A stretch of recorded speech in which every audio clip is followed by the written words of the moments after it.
All right. Well, thank you, Jocelyn. That was very nice and very well done. And as you all can see, we're getting a tremendous, wonderful president coming in. But turning to our meeting, back to our agenda right now, I want to introduce our next speaker. He's a good friend and colleague, Dr. Lloyd Sederer. I'm going to get to the official part first and then get to the unofficial part. So Dr. Sederer is our next presenter. He's someone who's had a tremendous impact on psychiatry and our field. Lloyd is an adjunct professor at the Columbia School of Public Health and chief medical officer of Bongo Media. Can't wait to hear more about that. And was for 12 years the chief medical officer for the New York State Office of Mental Health, the nation's largest state mental health agency. He continues there as a distinguished psychiatric advisor and contributing writer he continues as a contributing writer for Psychology Today, the New York Journal and Washington Independent Review of Books, and many other publications. As a prolific writer, he was medical editor for mental health for the Huffington Post, where over 250 of his posts were published. He has served as mental health commissioner for New York City, medical director and EVP for McLean Hospital, which is actually where we met, Harvard Teaching Facility, and as Director of Clinical Services for the American Psychiatric Association. Dr. Sederer was the 2019 recipient of the Doctor of the Year Award from the National Council on Behavioral Health.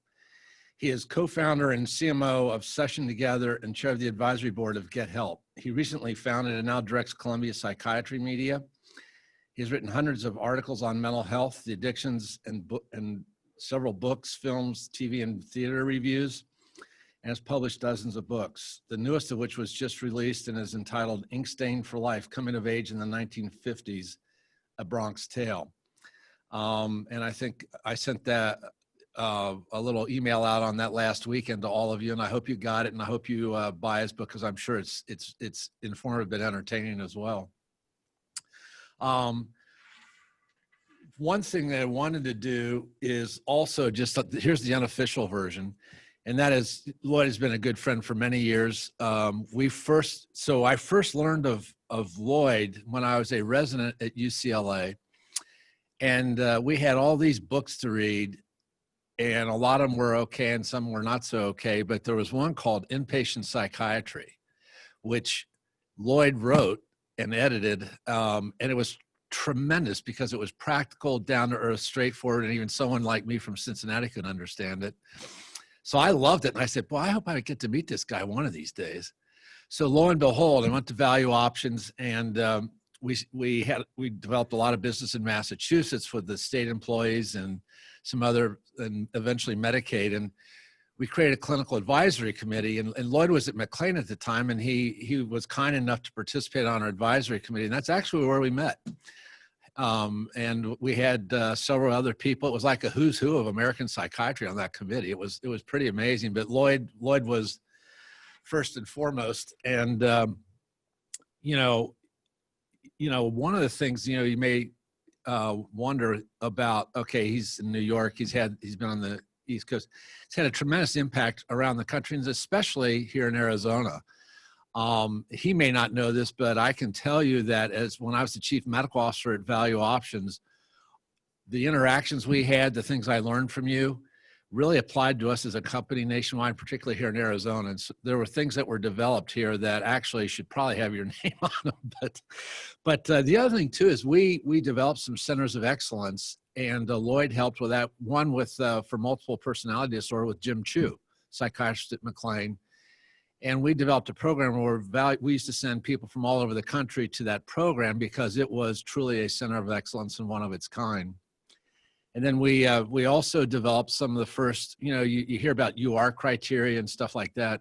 We actually developed some clinical guidelines by diagnosis, which were some of the first in the country. So Lloyd has been a prolific writer, and I always enjoy reading what he has to say because it's always intelligent, it's always well-informed, and it's usually provocative and pretty entertaining too. So I really appreciated it. But most of all, I really appreciate your friendship, and you've been reliable and responsive, and I just want to say thank you for that.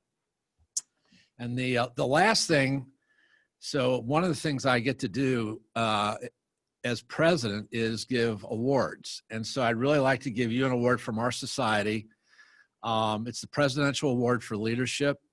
And basically what it says, in recognition of outstanding leadership contributions in the practice of psychiatry that best exemplify the society's mission of promoting the welfare of those with mental illness and fostering principles of psychiatry.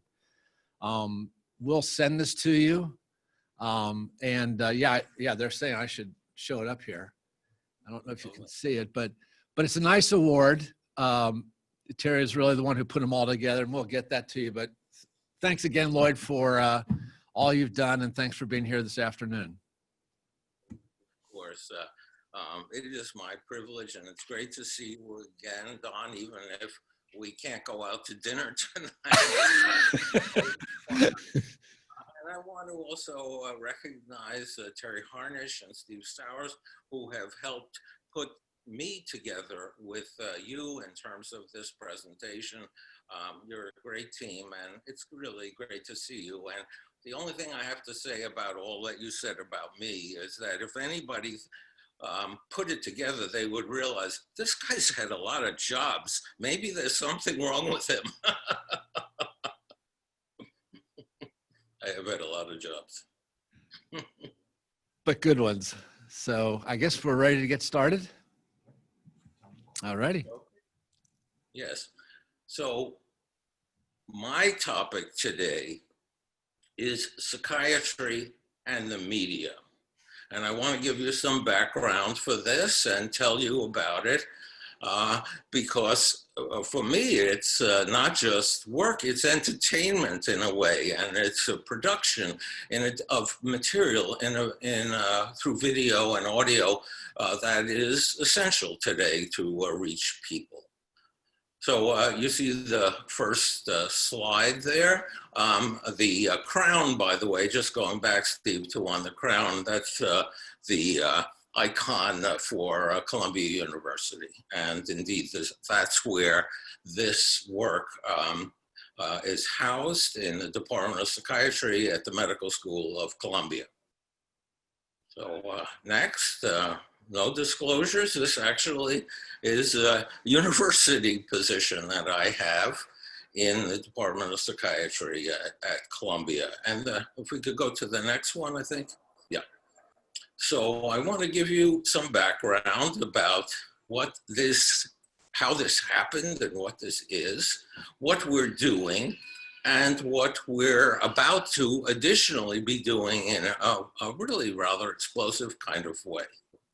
So as Don mentioned, I stepped down from my state job a little over about a year and a half ago now.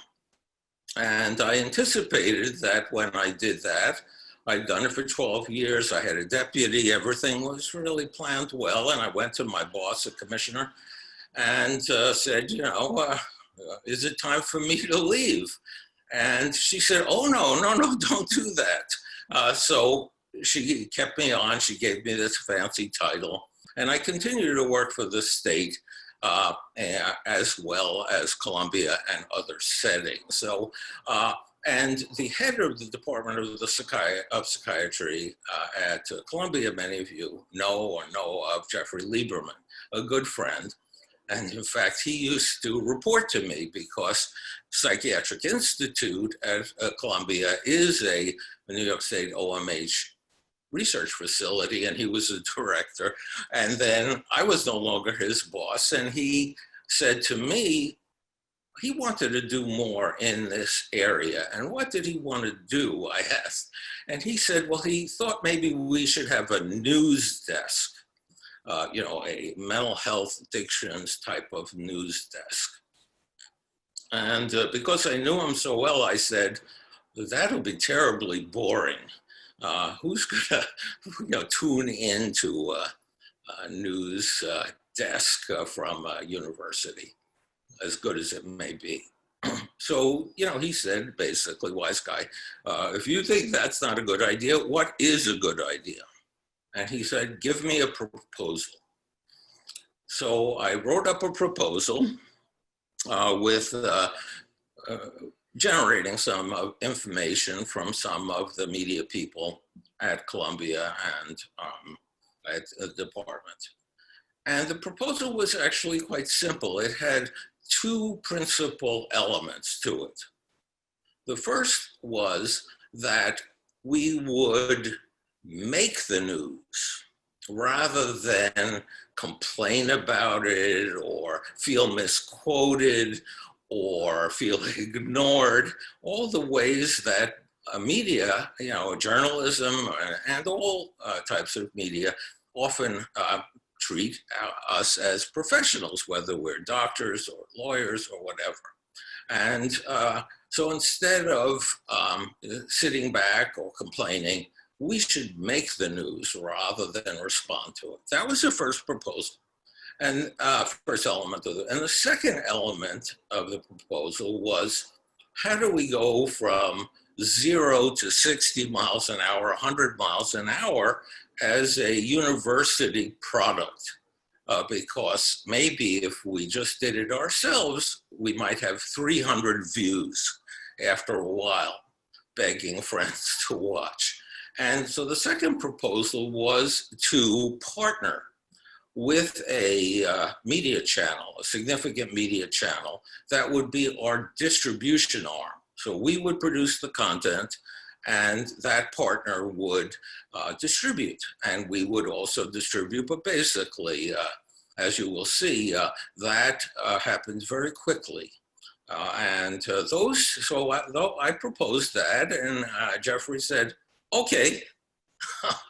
And he said, go to it. And he also said, you don't have any budget, because even back then, it was hard to fund things. So I had now founded and was asked to direct a media center. And over the course of just a few months, we had 3 products.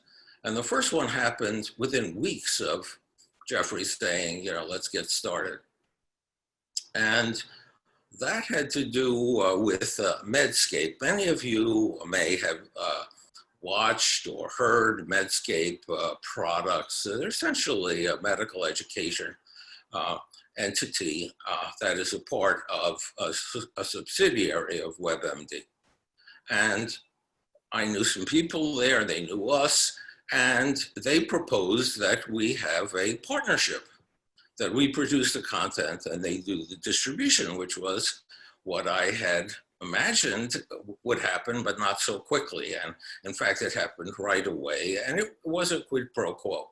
Basically, we produce the content, and you will see some examples of that, 3 of them, and a list of many others. We produce the content, and they give us all the technical help, the video, the audio, the distribution, the editing, and whatnot. And that happened within weeks. And we've, I don't know, maybe done 20 or 25 of these since that time.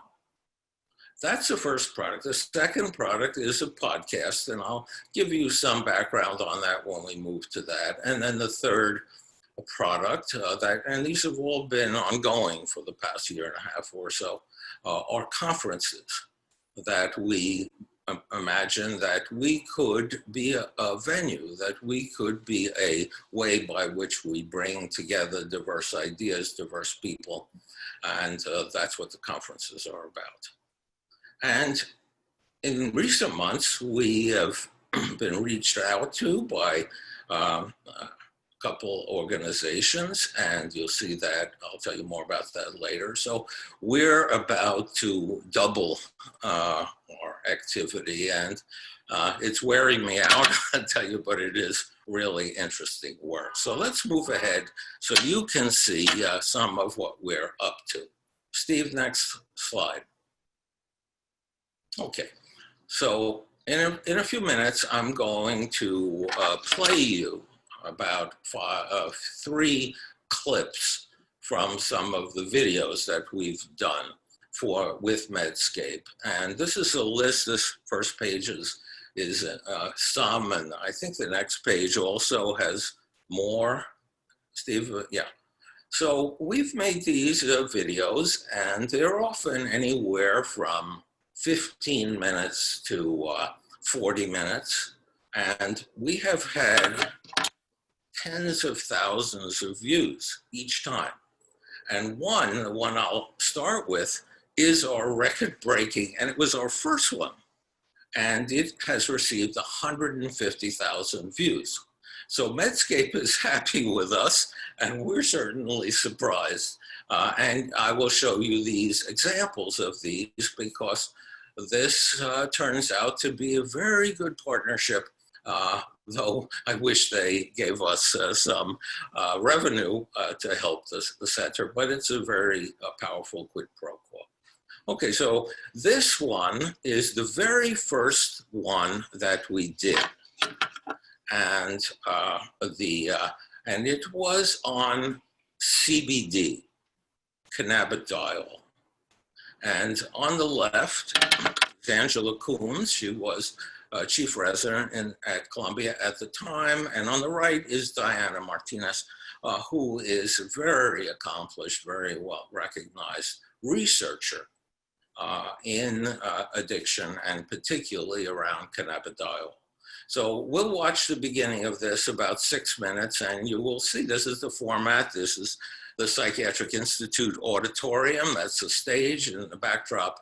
And Steve, let's play the opening of this. Dr. Angela Coombs. I'm a chief resident here at Columbia. We are so happy to be able to have Dr. Diana Martinez, who's a professor here in psychiatry at Columbia and an expert in addiction psychiatry. So we are talking about none other than CBD. Absolutely. Glad to talk about it. One of my favorite topics. So I think everyone wants to know off the bat, when it comes to CBD, what really are the medical indications? What do we know about its use for different illnesses? Well, the main thing you can say about CBD is that we know very little about it, unfortunately, in humans. I would say, out of the gate, the most important things to know about CBD is that there is promise based on animal studies and preclinical studies. There is some studies being done in human volunteers that suggest it has medicinal effects. For the most part, we don't know a lot about it, and we certainly don't have great sources of CBD available to people and patients out there. And those are, I think, the biggest issues. Right. It seems like there's a concern, particularly when, a patient comes to you and says, I'm interested in trying CBD for this thing, whether it be anxiety or pain, even knowing where you would direct them if they were to go pick up CBD. Where should they go get it? Where should they not be getting it? So I get asked this question a lot. And for the most part, what I say to my patients or colleagues of mine who ask about their patients is I say that the CBD that you see for sale at the bodega or the grocery store or the whatever it is, the mall, there's little booths now at the mall, for the most part aren't likely to have the doses of CBD that they advertise. And so I would only go for sources of CBD where you can see the certificate of analysis, where the company posts it. So as I would do, if I were buying CBD, I would go to websites, companies that post the certificate of analysis called the COA that lists the amount of CBD contained in the product plus contaminants. You want to see if they test for pesticides, heavy metals, these kinds of things. For the most part, I would say the best product that I've seen is from Colorado because of the testing that Colorado does. And you want to make sure that that COA is from an outside laboratory, that the company posts what laboratory tested it and the date that it was tested. Because remember, these are plant products. There's a lot of variability from batch to batch. So that certificate of analysis needs to be done on a very regular basis. So maybe it might be helpful for our audience for us to take even a step back. And in your opinion, what are some of the most promising opportunities for CBD use? So for at this point, what we know about CBD in human patients is that it's effective for seizures. That's specifically children with Dravet syndrome or Lennox-Gastaut syndrome who didn't respond to other medications. So that's a very selective crowd. And that was a very high dose of CBD that was effective in those children on the order of about 1,000 milligrams. There are a few studies with schizophrenia showing that CBD is helpful in reducing some of the positive symptoms of schizophrenia. Importantly, those studies are done in patients who are taking their medication. It's not a replacement for antipsychotics, but it seems to be helpful as an adjunctive therapy. That data still needs to be strengthened a little bit more. After that, we get into a very big gray zone. There is a little bit of research with anxiety This is mostly done in healthy volunteers who are made anxious by doing things like talking in front of a camera or in front of a group of people who are given placebo and then CBD. And there's evidence showing that CBD did decrease anxiety, but again, does that translate into a patient with an anxiety disorder? It's not really clear. There's a little bit of research done in patients with social anxiety disorder, but again, those tend to be a single dose of CBD decreasing anxiety, and it's a small study. So does CBD, that's one of the biggest things you'll hear, is that CBD is useful for anxiety. It may be. There's some evidence to support it, but there's really not good, hard research, placebo-controlled studies in large numbers of ill patients, patients with anxiety disorders supporting that. So a lot of patients do take it for anxiety, or a lot of people on the street take it for anxiety. Is it a placebo effect? It may be. We don't know. So then I wonder, for a patient coming in to see you and you're collaborating and they're really sort of very motivated to get access to CBD, what recommendations do you give them when it comes to dosing or how they would administer it? I'm very clear that the dosing is largely unknown. The studies in anxiety suggested that around 300 to 600 milligrams was what was effective in the healthy control. So that's the dose range that's probably needed. If you go online and buy CBD, lots of times people spend $50 on a bottle that has 50 milligrams of CBD. That's not going to do much, right? So you have to be careful about how much people are taking. And the other thing to know about CBD is that the studies in epilepsy patients did show that there were interactions with liver metabolism, the CYP system, of other medications. Now, again, these are pediatric patients taking other anti-epileptic drugs, taking 1,000 milligrams. So we don't know if lower doses of CBD do interact with other medications, but patients should be careful. And certainly if you're taking in the hundreds of milligram range, you need to think about these things, like does it interact with antipsychotics or antidepressants? So I know that one question you definitely get asked a lot from people who might not have much exposure to CBD is, first of all, is it even legal? That is a question that at this point I can't even answer. I have followed that closely because it's important for my research to know the legality of it, because that determines how we get approvals to do our studies. But at this point, I really can't answer that question. I used to try, but between the Farm Bill and the DEA and the FDA, you get different answers. So it's really unclear. Yeah. What's more important is, will it be regulated rather than is it legal? And that is also unclear. And I think, though, that's an important question, because there is some real promise to CBD in terms of treating various disorders, and it should be regulated, especially if patients want to use it. So that's where I would say is a big hole. Oh, great. Thank you so much for your time. This has been really helpful. So I'm Dr. Angela Coombs. This is Medscape with Columbia University's Department of Psychiatry. Thank you so much. So thank you. Let's stop this one here. And Steve, with the next couple, no, let's stay with them because the next two are still Medscape. Let's just go back a slide, stay with Medscape. So the next two, this one, as I mentioned, maybe it was its brevity that had so much success. So it was about 6 or 7 minutes. And a couple that I'm about to show you are considerably longer. So Steve Sowers is going to prompt me because I can't see a timer from this connection. So we previously talked about when to stop it, and Steve, I'll need your help to be prompted when we're getting to that point. Okay, so here's a second example.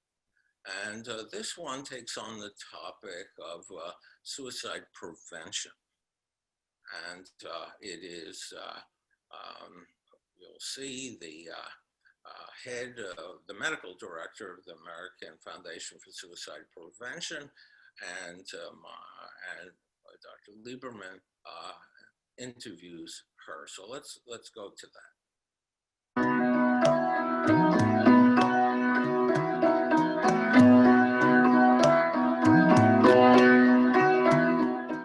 I'm Dr. Jeffrey Lieberman of Columbia Psychiatry, here today for Medscape at the American Psychiatric Association meeting in San Francisco, which is celebrating its 175th anniversary. And with me is Dr. Christine Moutier, who is the medical director of the American Foundation for Suicide Prevention. Christine, great to have you here. Thank you for having me.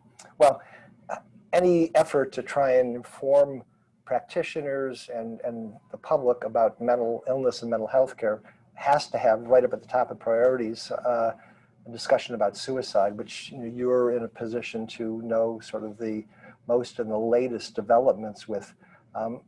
Let me just ask you to talk to that, but also just to confess what may be, hopefully, a misimpression of mine, which is that given the gravity of suicide, given its clear, manifest awareness of people of the fact that this occurs in our population, it seems to me that the Mark Twain adage applies. Everybody talks about the weather, but nobody does anything about it, because the suicide rate has not gone down over so many years despite medical progress. That's true. I do think that there is new science, though, that's shedding light, even more so in terms of what drives suicide risk and what really constitutes effective suicide prevention efforts. And that is true also for the clinical world and clinical interventions that are still, to this day, being developed and being studied that specifically target suicide risk reduction. So it is so important that we translate that science once we know that there are effective treatments and system change that works into clinical practice and really scale it around the nation. So what you're saying, and what I do believe and know, is that there's a clear knowledge base of how to identify individuals at risk and how to implement treatment or preventative measures, but it's not being applied adequately. That's right. And I think that's because there have been some misunderstandings and because the science is really truly still evolving with new data showing us what is effective. I think in the past, there has actually been a lot of confusion between prevention and prediction. So for example, in cardiology, cardiologists don't bother with the problem that you can't predict who's going to die and when in their field, but they know specifically which risk factors to go after in order to reduce overall mortality and improve people's lives. And that's really what we need to be doing also in suicide prevention. And there really are changes in practice that aren't just about screening and assessment, but are about the care steps to take, whether you're a mental health provider or in primary care or in an emergency department for that matter. Can you just explain to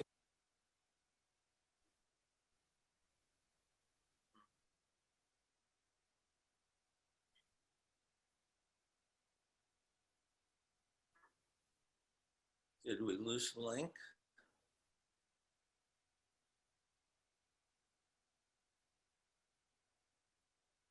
That's where you had me stop it.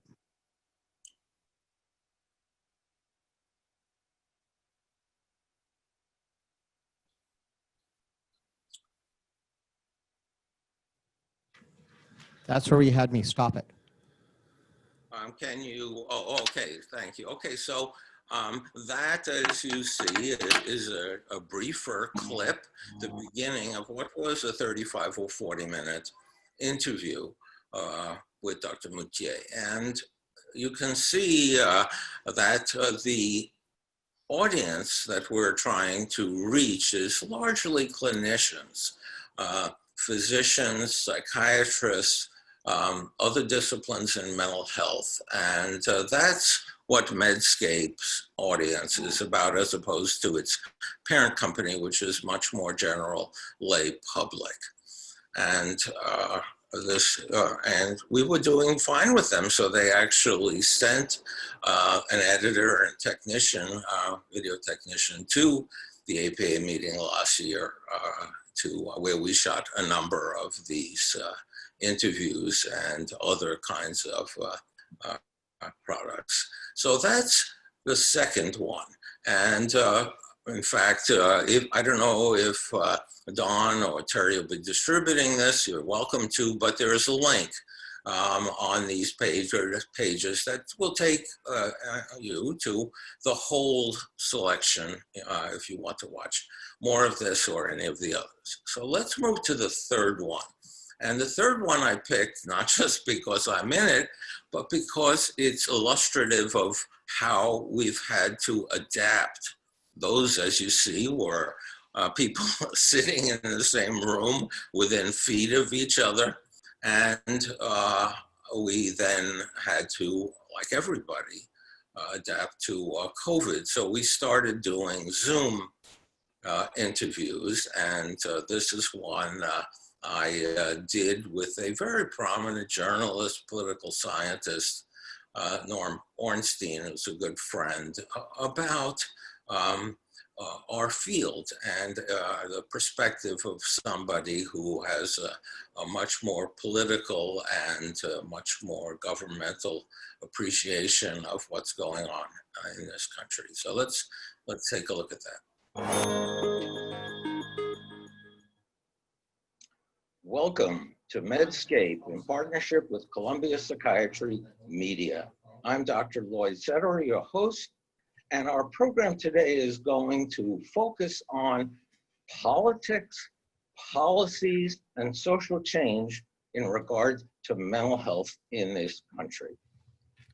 I'm particularly pleased to have as our guest a dear friend and a considerable expert on this matter, Norm Ornstein. Norm, welcome, and thank you for doing this interview. It's so good to be with you, Lloyd.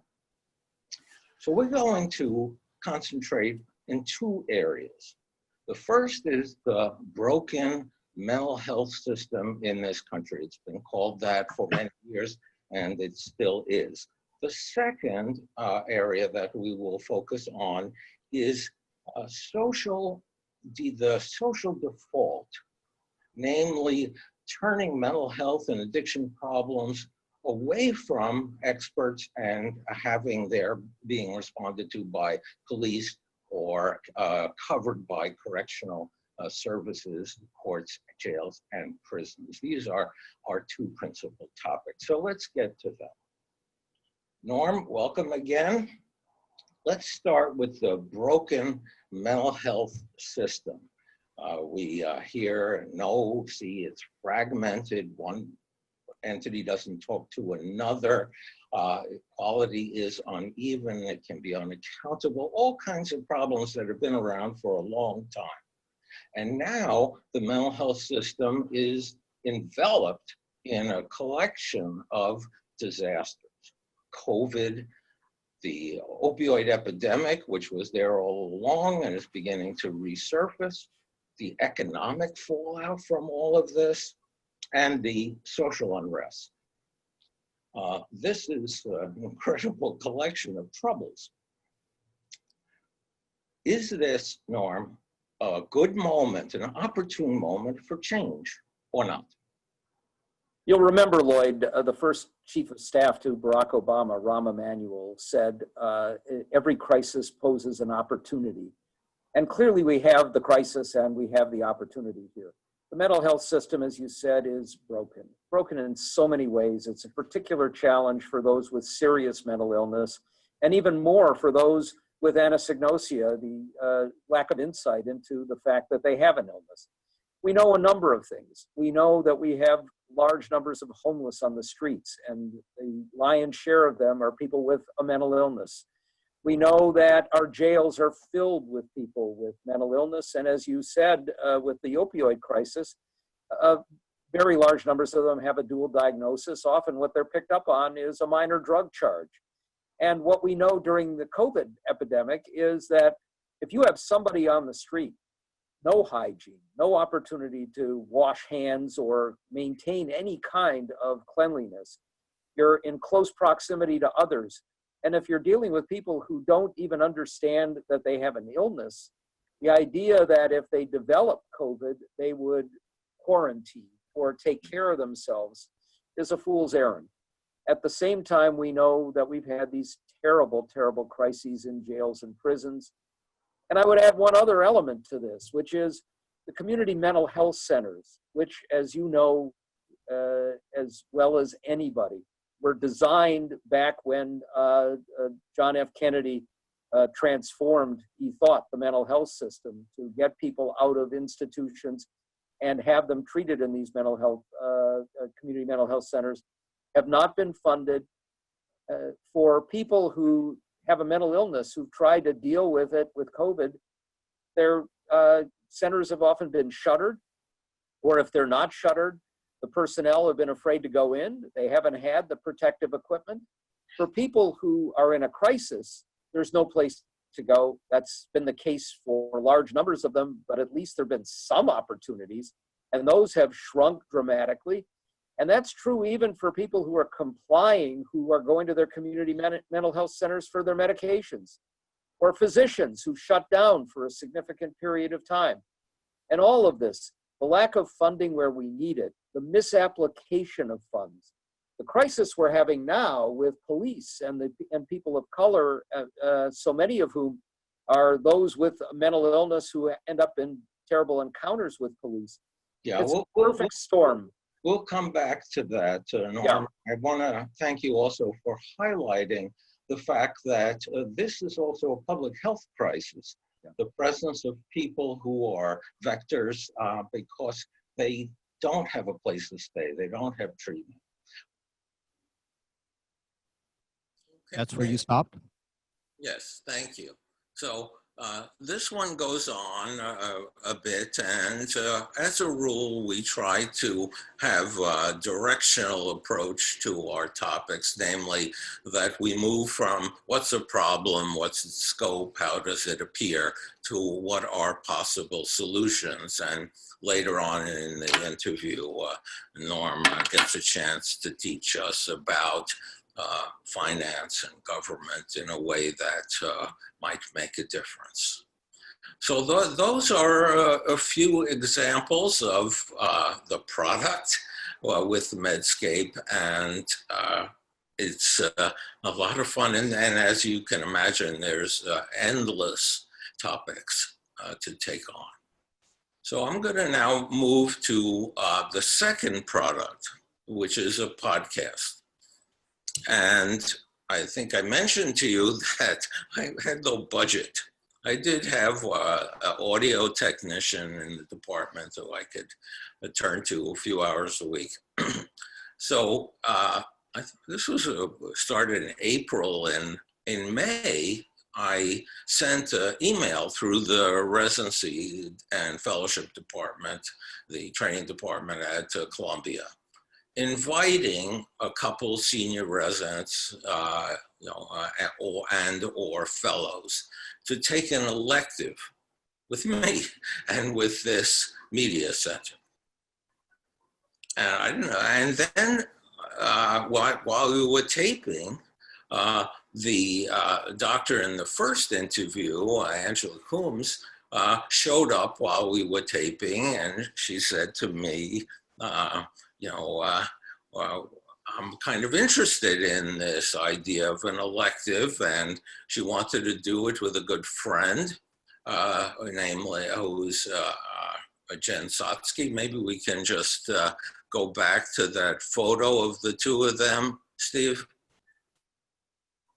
So this is a shot we took of them standing looking at the GW Bridge. And these two said, okay, we want to take this elective. What's the elective? And I said, you two should do a podcast. And we'll tape it, and we'll try to do the same drill, get some good content, find a media partner, and reach a lot of people. And so it essentially became and is now part of, or a partnership with our own training department. So these two showed up, and these two began to record. And I suggested to them that they occupied a particular niche that might be of interest to the general public. This is a general public podcast. And what is that niche? Well, what are the questions that psychiatric trainees, early career psychiatrists face when they're in their office as new to the field, or they're at a family dinner or a cocktail party. Those are the kind of questions we want to ask and answer, also with a expert in the area that we chose. And we've done a batch of these. If you can just go in the first season. If you could just go to the next slide. Your energy is like next level today. Hi, I'm Dr. Jen Sotsky. And I'm Dr. Angela Coombs. And you're listening to The Breakthrough Session, the Columbia University Department of Psychiatry's podcast. We're two early career psychiatrists grappling with the most pressing issues in mental health today, both inside and outside of the office, with the help of our guest experts. Today, we wanted to take the opportunity to introduce ourselves and share with you what we hope to unpack and explore over the course of this season. So I think this episode is actually a really important one because as we go over in the next several weeks and talk to our guest experts about sort of the landscape of mental health and some of the complicated and maybe challenging tensions that exist, we want you to know who we are and sort of our frame of reference and what we bring to some of the questions that we ultimately will be asking our guest experts. So just to kick off, I think maybe we should talk about what actually even brought us to psychiatry. So Jen, do you want to? Good idea. Sure. So I think I became interested in psychiatry through literature. I was always a big reader. And when I was a college student, I read a memoir called An Unquiet Mind by Kay Jamison, who's a psychologist and writer who has bipolar disorder. And I was really moved by her story and decided to write a thesis on women's memoirs of mental illness. So I think that was when I first became really interested in the mental health field. And at the same time, I knew that there was this big stigma, not only against mental health, but about psychiatry. I actually come from a family of physicians. And when I first told them that I wanted to go into psychiatry, they were upset and were thinking like, this isn't real medicine. Since then, they've come around. But I think it was a very sort of I liked that it was a kind of compelling area that was still full of controversy and an area that we're still learning a lot about. What about you? I should know this, but I don't think I do. Well, I mean, for me, I've always been sort of a social justice oriented person. And I think that was ultimately was the appeal to going into medical school. But I certainly was not thinking about psychiatry when starting medical school. But really, I took a research gap year in between my second and third year and was doing some HIV work. But in the midst of that work, sort of just bearing witness to all the unmet mental health needs that sort of existed out there. And I tend to be drawn to things that are more highly stigmatized and areas where people feel like they have difficulty talking about some of the challenges. So I was very intrigued and from a social justice perspective, like, wow, there's a lot that needs to be done and a lot that's not happening. What's that about? What's going on there? So when I came back to my clinical years and started my psychiatry clerkship, I was just sort of primed with having seen that, but then the actual clinical work I was fascinated by, to be able to sit and understand somebody and sort of aid them in the type of healing that was so both intimate and really difficult because of the nature of how stigmatized mental illness can be. I found it to be a very incredible experience. And I have this one patient that comes to mind, and I really am so grateful to her and how she let me sort of be a part of her treatment team as a medical student. And I watched as she recovered over a series of weeks from a really, really terrible depression and opened up so much about her lived experience and what healing and recovery looked like for her. She left such an indelible mark on me. And I just thought this would be the best job in the world to be able to be a part of this kind of healing for many people. That's it. Okay, so this is the introductory podcast where you get to meet the hosts, and people who know about these kind of things tell me that people listen to podcasts not just for content, because they form a relationship with the hosts, and that was where we started. So we're going to move to a couple of others. And this is, you see on your screen, examples from season 1, the podcast that we recorded, and they run about 20 minutes. So let's take a look at the second one. Test. Say boom, boom. Boom, boom, boom, boom. I'm Dr. Angela Coombs, And I'm Dr. Jen Sotsky. and you are listening to The Breakthrough Session, the Columbia University Department of Psychiatry's podcast. We are two early career psychiatrists grappling with the most pressing issues in mental health today, both inside and outside of the office, with the help of our guest experts. Today, we are joined by none other than Dr. Lloyd Sederer, who's actually the former chief medical officer of the New York State Office of Mental Health. Before that, he's probably the only psychiatrist we know that actually had 8 million patients. He had 8 million patients because he was the former commissioner of mental hygiene in New York City. So welcome, Dr. Lloyd. Great to be with you guys, work with you guys. So, Dr. Sederer, how do we understand addiction today and why it's become so widespread? We basically can't open a newspaper or go online or walk through a hospital without seeing evidence of addiction. Or evidence that we're just not making enough headway in saving lives with people dependent on opioids and now other drugs. So there's a convention about addiction, which has been promoted by a lot of scientific groups, that a chronic relapsing brain disease. And that's true, but it doesn't say beans about addiction. It tries to equate it with other chronic diseases. And I've come to understand addiction essentially. Let's just take opioids. Why do people use opioids? They use them because they're so effective. Same way with alcohol or cannabis or stimulants. These drugs are immediately and powerfully effective.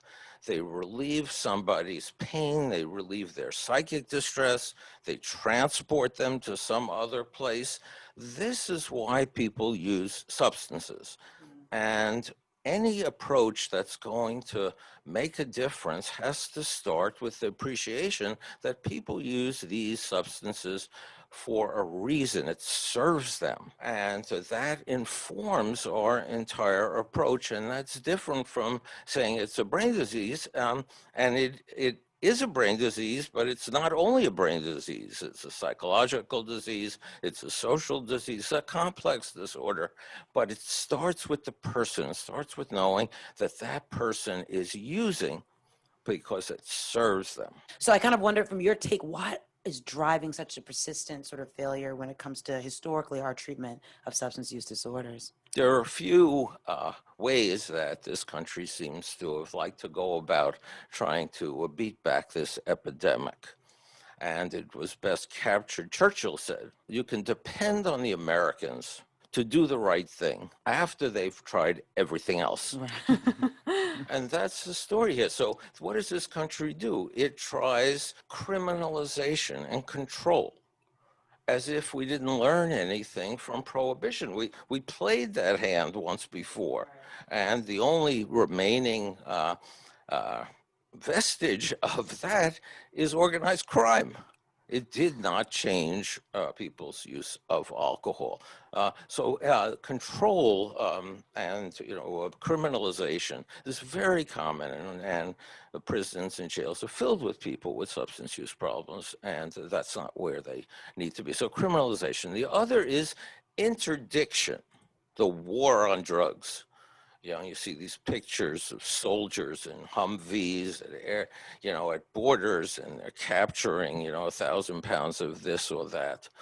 So this is a game, but has it substantively reduced the flow, or reduced the deaths from these conditions? No, but it's a very popular strategy with good photo ops.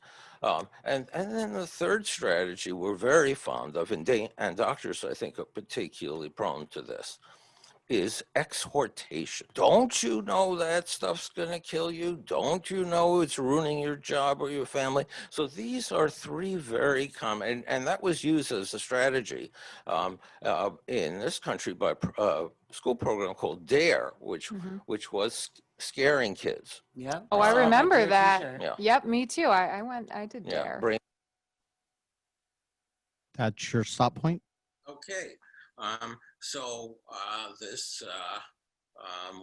I had shamelessly suggested they interview me for this one because my last book a couple of years ago was on addiction, and because I did, as a public health doctor, felt that this country was lost in a fog, and that there are solutions to the opioid and other drug epidemic, and we're just not using them, and we're not approaching it from a person-centered point of view, from the appreciation that to reach somebody who has an addiction, you need to appreciate that they use because it serves them until it doesn't. Okay, so then let's take a look at the third podcast. It's like the sound of music. Hi, everybody, and welcome to another episode of Columbia University's Department of Psychiatry podcast, The Breakthrough Session. I'm Dr. Jen Sotsky. And I'm Dr. Angela Coombs. And today we have a very special guest. Dr. Coombs, do you want to introduce her? We have the pleasure of welcoming Dr. Anne-Marie Albano, an anxiety expert and director of the Columbia University Anxiety and Related Disorders Clinic, otherwise known as Q-Card. So welcome. Thank you. It's a pleasure to be here with you. Yes.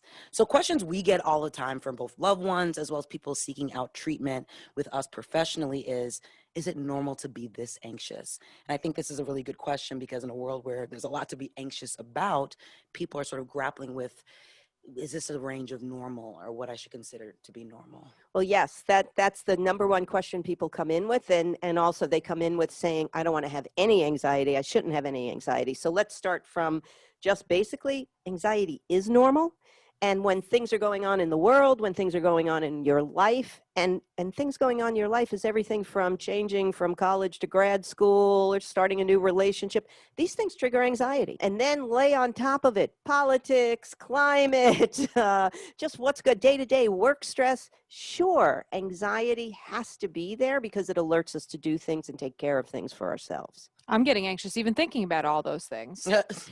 We get anxious when our superiors call on us, Yep. right? We get anxious when we're talking on a radio show like this or such. Exactly, There's just doing all this kinds of things. podcast. Sure. So anxiety is normal. The question has been now for the last several years, is it increasing? And especially, is it increasing in young people, millennials and those who are just heading into the world because the world's changed.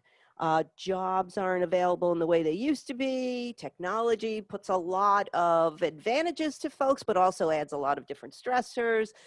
There's a lot of things that they have to do differently nowadays than in the past. You just don't walk into the world and there you go.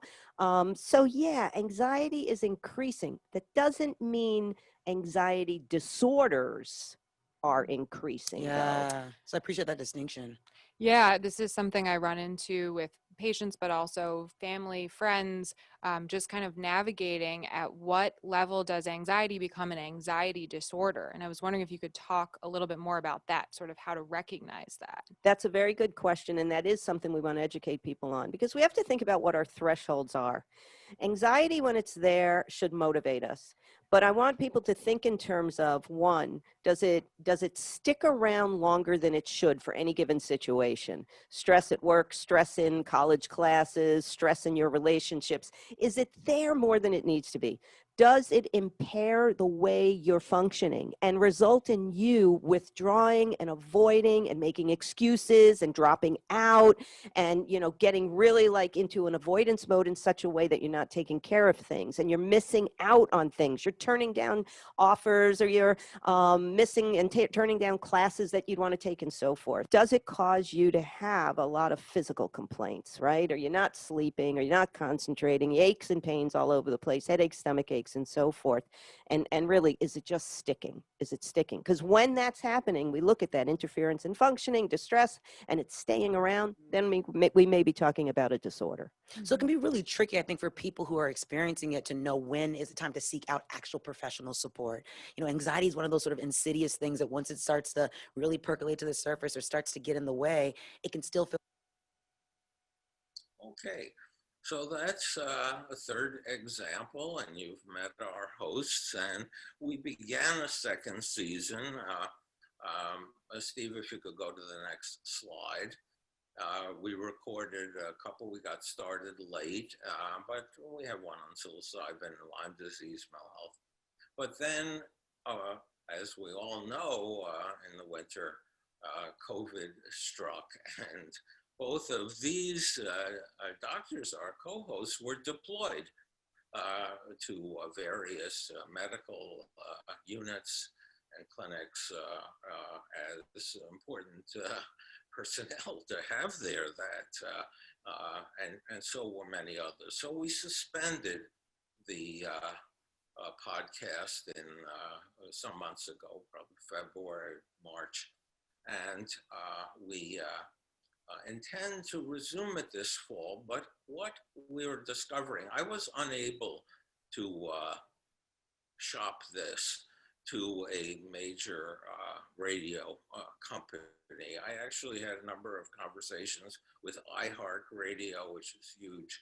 They were interested, but the field is so competitive, and we have yet to find that kind of partner. And so we've just put up a couple on these general servers that people turn to. And we're going to resume probably in a few months because COVID's not over and because the medical center is really still impacted and very concerned about what's going to happen in the next month or two with what is now called the twin-demic, the COVID pandemic and influenza. So we're going to, if we can get going, if we can get these docs back doing this, it doesn't take that much time, but it does take time. We're going to try to focus in on their experience on the front lines of COVID and what their colleagues are doing. But we have now figured out and worked this out, the training program, that this will be a continued elective. And that these two hosts will transition, will audition, if you will, if we get started again. This in a few months, we'll audition some of the senior residents who are interested, and then next academic year, we'll they will hand off this podcast to fellow trainees, and that in effect, it becomes a type of training experience to put on a podcast and to learn to interview publicly. So that's the second one. And how am I doing with time, Don? And where am I? How much time do I have left? I don't know. We are, let's see here.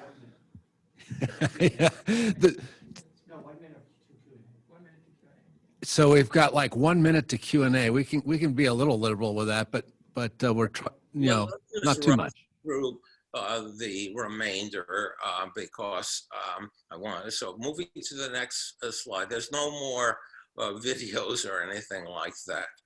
But the third product are conferences, and it turns out that we had a lot in common with the Graduate School of Journalism, and so we've formed a partnership there. And we put on 2 conferences last year and this year, and we have a series that has begun in September. 3, as you can see there, 3 different virtual panels, a moderator and 3 experts. And we called this Social Justice and Mental Health, a Country on Fire. And the first one was about unequal care, mental health, and Black Americans. The second, Lost in the Shuffle, Boomers and Mental Health, coming up in October. And the third, Avoidable Deaths of Despair, borrowing that term from Dietz and Caton. The Princeton economist who coined that term. So this is, and we're already planning a second season here. This seems to reach a lot of people, and we get a lot of students too from the medical and journalism school. So that's the third product. Let's move on. And you can, if you want to tune into the next two, just let me know, and we'll do that. And now we're on the tarmac to take off with 3 different new products. We had this idea that maybe we could do something like a master class, not the kind that Nobel laureates or successful writers do, but specific to our field. And we formed a partnership with PsychU, which is an online mental health training and information, video and audio. And we're about to launch that with Ask the Expert. And these are going to be brief skill building classes, if you will, by experts in a few different areas. And we'll probably have our first one going within a month or 2. And then some of you may know Andrew Solomon, who took his PhD at Columbia. He's a phenomenal writer, Far From the Tree, Noonday Sun. I mean, Andrew is just a brilliant writer, and he's a member of the department. And Jeffrey Lieberman said to him, because Andrew has been very kind and interested in the department, if he would do a podcast, because he would draw an audience.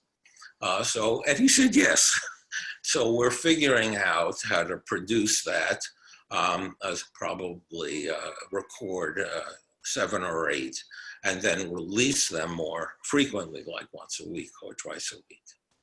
And then the third thing was that Psychiatric Times, which many of you get in your mailbox or online now, was interested in a resident and fellow column. So we again turned to the residency, and one of the senior residents was interested, and she's effectively going to be the executive editor with me as advisor, and we're going to produce content, the kind of content that residents and fellows produce and are interested in. So these are 3, and this is moving very quickly, and that's where we're headed. So next slide. And these are our logos. And these are a media center, an academic psychiatry media center with quite diverse products. And I think we may be the only one fool enough to do this. But we're getting out there. We're reaching a lot of people.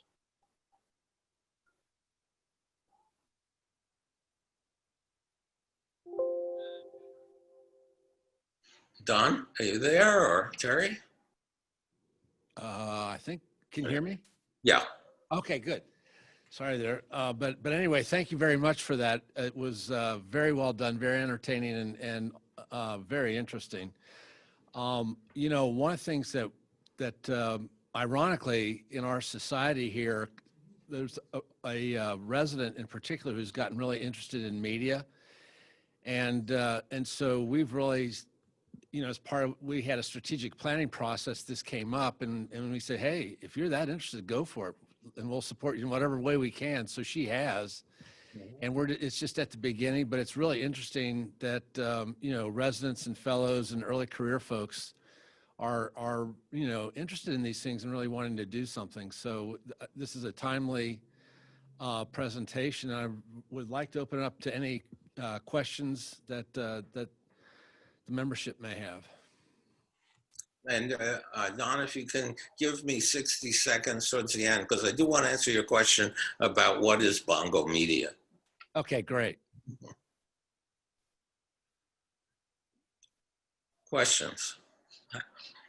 Will you? Questions in the chat. So Dr. Sederer, do you want to? Well, I have something. Okay. I We'll would let like to, Dr. Faust. So this is timely. One of the things that we've been thinking about as a society is And let me set the context. So as you well know, as you so aptly said, the approaches to substance use in our country are what they are. And in the meantime, opioids and other things increases and devastates a lot of lives. Well, what's happened, and I know you know this well, is that it's affected people who have never encountered the behavioral health system before. It's forced them to. They've had kids, spouses, loved ones overdose, die, and coupled with the increased suicide rate, that especially among our youth has been really, it's been sobering for a lot of people. So our governor here, has gotten a lot very interesting. It's kind of an interesting story because when I first met him about 10 years ago, when he was the state treasurer, he asked me what I was interested in. I said health and behavioral health, and he goes, "Well, I'm all jobs and education. I'm not too interested in health and really don't want to know." And I said, "Well, if you become governor, you're going to get real interested in it because it's about a third of your budget." And he laughed at me like, "Yeah, you're just, some bumbling psychiatrist." But fast forward, he's governor now, and all these things have hit and happened. He's seen the pandemic up front and close and how people have suffered there. So he's gotten religion about this. He's gotten very invested in health and particularly behavioral health care. So much to the point that in his State of the State, he mentioned parity. And the bill that we passed this year in Arizona with the help from the APA in DC, but we passed a bill that basically requires insurers to report. We got more work to do than everything. But in his State of the State, he mentioned that, and the insurers really do need to step up and pay for what they're supposed to be paying for. So this guy's really come a long way. And one of the things in response to the opioid crisis he did was create an Office of Youth, Faith, and Family that really tried to make this not just a government problem, but a community problem. So he involved the churches, schools, businesses, and really tried to make it our problem to solve for each other. And so it's been in that spirit. And with the opioid epidemic, I've had the opportunity to be involved with him and his office and some legislators on trying to deal with some things during the pandemic. One of the things that's come up is making, mental behavioral health information more available to people, and so to the lay public. And the other thing too is making it more available to those who maybe should know but don't, and that's to our non-behavioral health healthcare workers and others who are trying to help people in their lives. And so one of the things that we've been looking at is how do we enter that context, participate in there effectively as a society, as a group of psychiatrists who are not just seeing patients in their offices, which is good work, or in the hospital, whatever it might be, but becoming much more active participants in the community and bringing what we have to bear. We may not have all the answers, but we do have some, especially when it comes to this. So we're asking the questions now, how do we position the society to become a more effective community participant, and especially utilize and leverage the media in all its multiple forms now. So we're really taking a look at this now, and with our, the training centers, but really as a society. And the last thing I'll say, I'd be interested in your comments and perspectives, but we've developed a coalition as part of the parity process in response to COVID with the non-psychiatric behavioral health providers in our community. So it's the social work psychologists. There's an Arizona Council of Human Service Providers. That's the community mental health center type organizations, and the medical association as well. So we're doing these things, but we'd really like to be able to become a resource to the community in a positive, constructive way, in a proactive way, and present information that is useful to them. So any comment? Well, first of all, I think the governor is very fortunate to have someone like you involved in informing this process, because he sounds, I don't know him, but enlightened government stands on the shoulders of people who've done work like you've done, which is to essentially address population health and mental health and addiction problems. And there's no other way to do that except through coalitions. And only a tiny part of people with substance use disorder ever wind up in our psychiatric or psychology or social work offices. And in fact, but many of them are active members of their church or temple. Many of them, in fact, almost all of them are seen in primary care. And through the education system, through community organization. This is where you have to go to reach people and to then not necessarily at first even try to get them into an office, but to get them the kind of support that begins the process of recovery. And it's just terrific to hear what's going on in Arizona. Comment and a shared resource. So Dr. Gentile asked again for the website on your podcast, and I wanted to let everyone know that I've shared in the chat the landing page for Columbia Psychiatry Media's Podbean profile generally, if you'd like to follow their podcast in general, but each of the individual links that Dr. Sederer shared today are on our virtual meeting site, and so you can go back for a chance to re-listen to those, go back over them, and then I think from there you could also work your way back to following them in the future. And another question here, Dr. Sederer, what can an individual psychiatrist do to kind of promote awareness and get more messaging out there on mental health? One thing that I don't think it will be any surprise, and what you're already doing, which is that you need to provide people with hope.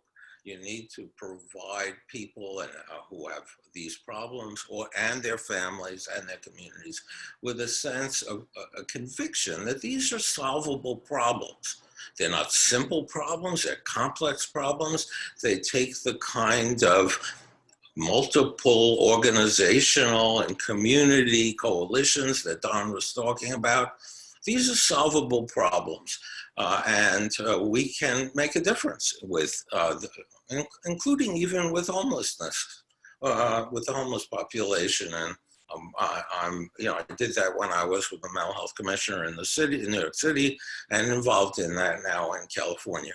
So the most important thing is to inform people that we understand these problems, we don't make judgments, that these are, addiction is a brain disease, a psychological, that it is a treatable condition, that people, in fact, do recover. And longitudinal studies about addiction again and again show that many people do go into recovery and stay free of drugs and alcohol for long periods of time, maybe sometimes for the rest of their lives.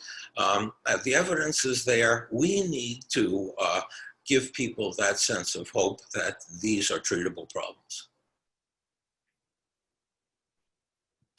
I have one new question here from Dr. Chatwal. Thank you for the presentation. Are there courses on media and psychiatry or an elective for trainees at Columbia? Well, I've been teaching a workshop at Columbia for 18 sequential semesters on writing, medical writing for the lay population, for the general population. That's the only organized activity, but now we're building on that, and that is oversubscribed every semester, and says to me that there are so many of us mental health professionals, neuroscientists, who want to express their voice, their expertise to the general population. And it takes a little bit of training to do that, because we're usually socialized to talk with all kinds of technical terms and jargon, et cetera, et cetera. So you have to unlearn certain things and give voice to the people your voice, because it will be trustworthy and useful. So that's the only organized thing. But now we're establishing that the residents and fellows will also be writing a column for Psychiatric Times. And in addition, that an elective, a senior elective or fellowship elective, will be learning how to do a podcast and doing it for a year and then passing it on to the subsequent pair. So and it's taken a while, but the response is really great. I'm sure many of you know trainees or others who are very keen, like Don was mentioning earlier, very keen to speak to the general public and use the media. And then another question, Dr. Sederer, you've seen the media relationship with psychiatry from a historical lens. Do you think it's listening better right now? How do you feel about mental health being heard in the media? I am not very sanguine about that. That's why we essentially partnered with the Graduate School of Journalism in order to try to support more responsible and more informed journalism, whether it's print or television or radio or online, because there's an expression in journalism that says, if it bleeds, it leads, which is to say that they're out there to sell newspapers or programs, and the general public doesn't want to hear some sort of nice story about somebody who got better. They want to hear about catastrophe or problems. If it bleeds, it leads. So a story that tells about someone bleeding, figuratively, will get the lead, will be the lead story. And that's what we're up against. Very good, very interesting, and thanks a lot, Lloyd, for the great presentation and the Q&A. Definitely appreciate it.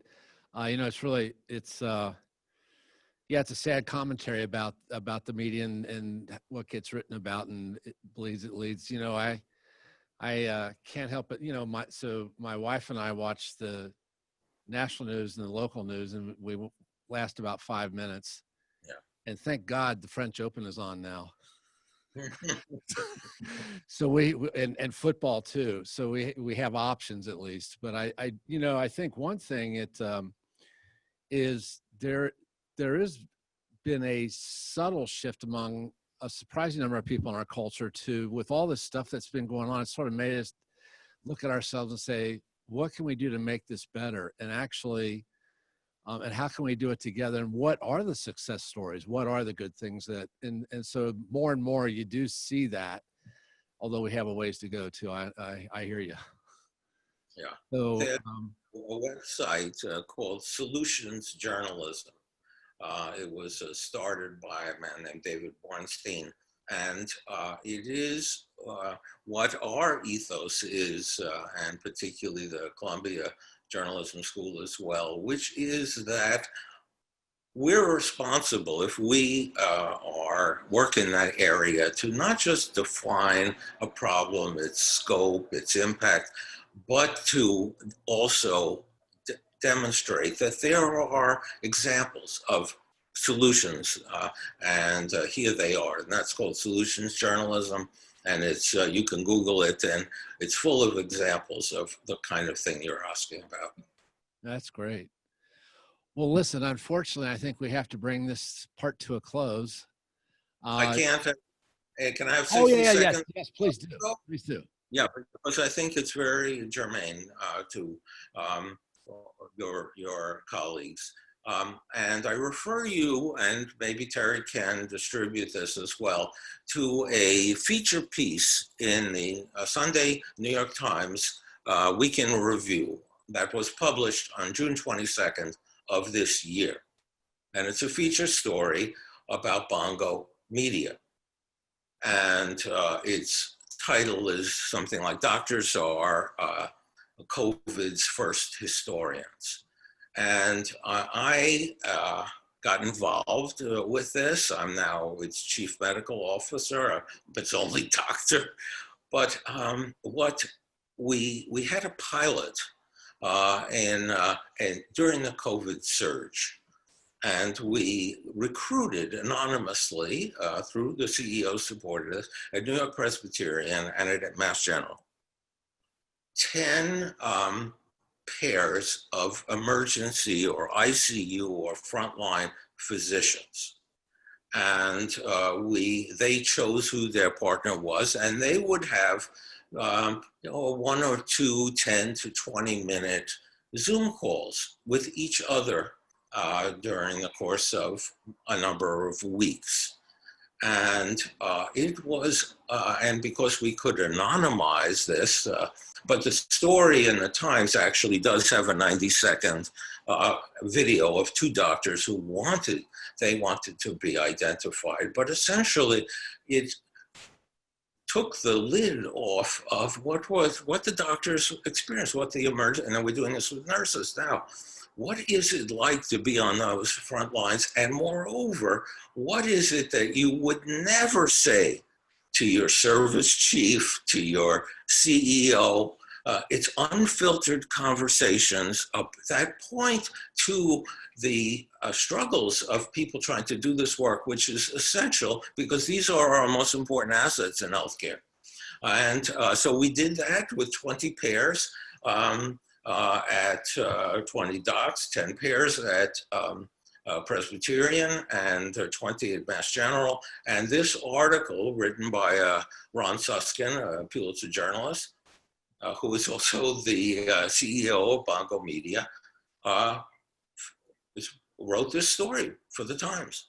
And since then, we've been advancing this idea that anonymized conversations, unfiltered conversations about what is going on in the heads of people, both in terms of healthcare, diversity, politics. That's where we're going. That's Bongo Media. Dr. Very Sederer, thanks. we did share that in our promotion of the annual meeting, but I'll add that link to your profile on the virtual website as well for anyone that missed it. It's a great article. And also, too, you have to do a little shameless promotion of your book here, too.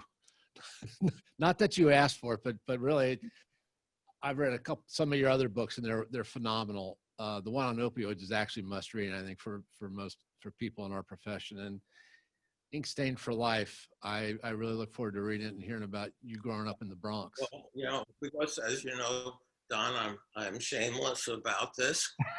This is the book. It came out 3 days ago. You can get it at your local bookstore, Amazon, Barnes and Nobles. But it is 14 stories from my youth, 8-year-old till 17-year-old stories, actual stories. And each story is paired with an essay about the theme, about the message of the story, whether it might be work and the future of work and the meaning of work, and relevant to today. And that's what the book is. It's essentially assemblage of personal stories and essays that make them relevant to today. Very good. Well, excellent. Well, listen, thank you again, my friend. Definitely appreciate it. Godspeed, and we'll, we appreciate your time and all that you've done here today, and look forward to catching up here some point soon. Thank you for having me, and Godspeed to all of you. Be well, and Don, I'm looking forward to our dinner one of these days. Me too. Thanks again. Very good. Yes, so we have a break now until 2:15. So thank you all very much.